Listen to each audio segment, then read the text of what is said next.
आपको पता नहीं धर्मशाला का ट्रेड खत्म हो गया हिंदुस्तान में। अब क्या बनती सुनील जी, अब क्या बनते हैं? और एक आश्रम बनते हैं। अब कोई धर्मशाला नहीं बना, क्योंकि धर्मशाला सबकी होती है और आश्रम अपने बाप का होता है। समझ में आया कि नहीं आया? उसे मठ भी बोल सकते हो तुम, मठ वो पुरानी भाषा थी। अब आजकल आश्रम, हमारे गुरुजी आश्रम बना रहे। अब कोई धर्मशाला नहीं बनाता, जबकि पहले की समाज सब मिलके बढ़िया अपने अपने क्षेत्र में एक धर्मशाला बनाते थे। और वो धर्मशाला काय के लिए बनती थी? सबके लिए। ये देखो भाई, साधु संत आ जाए तो वे रुक जाएंगे, समाज में किसी की शादी हो तो वो करवा देंगे, किसी के मर गया हो तो शोक सभा करवा देंगे, कोई बाहर से साधर्मी रहने आ जाए तो रहने के लिए कमरा दे देंगे। इसलिए अपन वो कितनी काम की थी धर्मशाला। और आज ये आश्रम बन गए, ये कोई काम के नहीं, ये तो मालिक पना के लिए हैं। तुम उस आश्रम में जाके रह भी नहीं सकते। समझ में आया कि नहीं आया?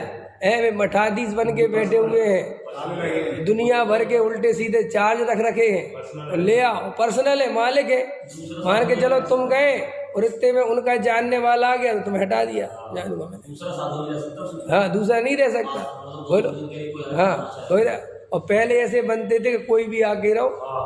भैया हम उधर जाते ना गुजरात में, अहमदाबाद, तो वहाँ खाड़िया जी की धर्मशाला है, तो कितनी बढ़िया है। 50 रुपये में अलमारी देता है, एक बेड देता है, ठीक है नहीं, 50 रुपये दिन में, है भाई।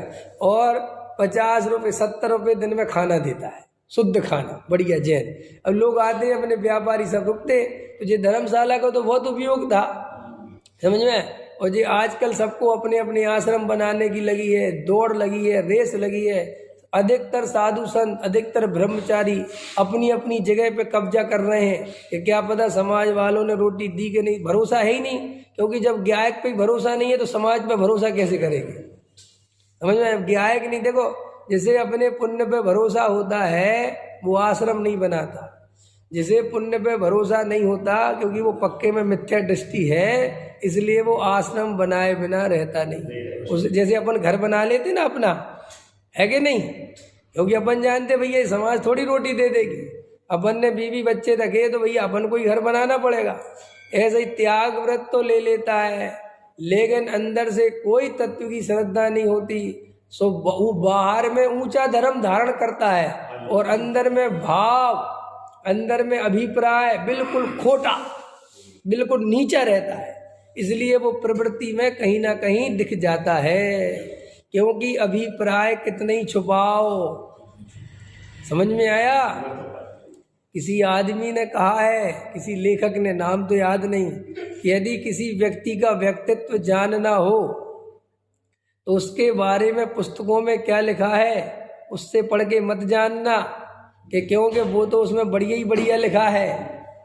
तो फिर आप कैसे जाने कि अगर उसकी संगति का मौका मिल जाए तो 2-4 दिन उनके साथ रहो तो तुम्हें सब कुछ पता चल जाएगा कि ये कहाँ खड़ा हुआ है।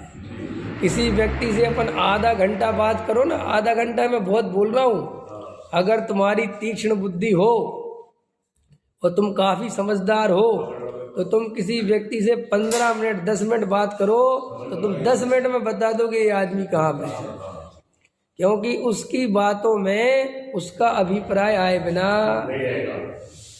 देखो जी, तुम इतने वक्ताओं को सुनते हो ना, प्रवचनकारों को, तो क्या है, तो बेहोशी में सुनते हो, इसलिए कुछ समझ में नहीं आता। अगर होश पूर्वक सुनो तो तुम्हें एक एक वक्ता का अभिप्राय उसके प्रवचनों से पता चल जाएगा। मैं लिख के ले रहा हूँ। अगर जिसकी पुण्य में उपादेय बुद्धि होगी, जिस वक्ता की, चाहे वो समय सार खोल के भी बैठेगा, वो कहीं ना कहीं से पुण्य को उपादेय सिद्ध कर देगा। मैं लिख के ले लो मेरे से, वो कैसे ही ना कैसे कर देगा, कुछ ना कुछ करके। वो दयादान पूजा भक्ति बढ़िया है और ये धर्म है और इनको करना चाहिए, वो आगम के प्रमाण तर्क युक्ति से कहीं ना कहीं लाके रख देगा तुम्हें। समझ में आया कि नहीं?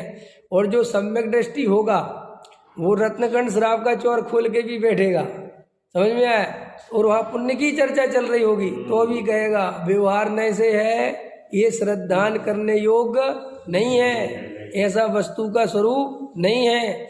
ज्ञानी को ये दया दान पूजा भक्ति के भाव आए बिना रहते नहीं, लेकिन वो उन्हें आश्रव, उन्हें राग भाव जानता है और उन्हें बंध का कारण मानता है, उनसे किंचित भी धर्म नहीं मानता। उसका वजन हमेशा एक गायक त्रिकाली ध्रुव पर रहेगा। ये बिल्कुल आपको पहचानना चाहिए।